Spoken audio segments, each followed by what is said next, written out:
Welcome back to Gun and Shot TV, and today I was going to talk about a Mauser, and this is not a German Mauser. This is actually a Yugoslavian Mauser.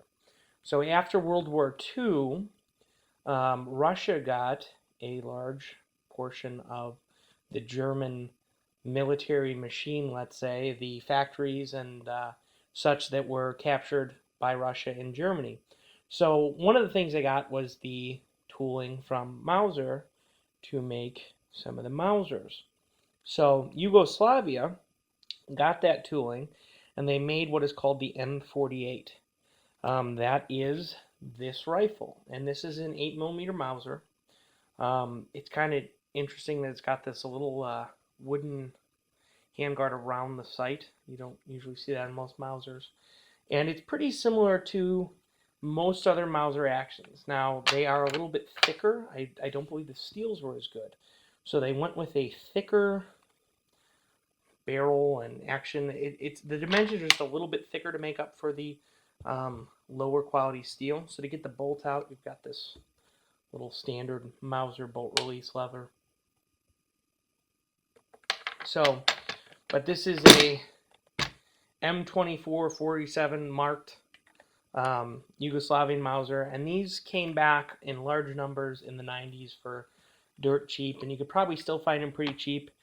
For the money, it's a pretty nice Mauser carbine. I mean, to get a German Mauser, you're going to pay a price premium, whereas these Yugos were coming in for less than $100 in the 90s, and I imagine they're still pretty cheap. And for something to beat around with and shoot at the range, you know, it's your standard bolt action, and then you load it from stripper clips, and it's an 8mm Mauser, so it's going to be a little bit pricey to shoot with today's surplus prices, but pretty interesting, nice guns. I wouldn't say to stay away from one. It's something you can shoot and not really worry about. Some of them are shot with corrosive, so I would check the barrel out, make sure it's not completely rotted out. But in a lot of cases, they're in good shape. This one is missing. There should be a shroud around the sight that's missing. It also should have a bayonet. Now, I have the bayonet for it somewhere, but I did not actually try to get the right bayonet, and apparently as hard as I should have, because this is actually a Chilean Mauser bayonet, but it's very similar to what would be on here. The big difference is this one has too long of a, I guess that's the handguard or whatever here.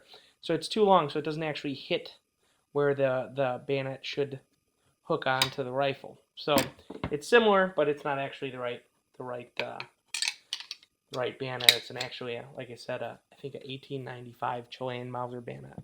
But they're all pretty similar as far as Mauser bayonets, so it's hard to tell them apart in the dark when you're digging through a safe.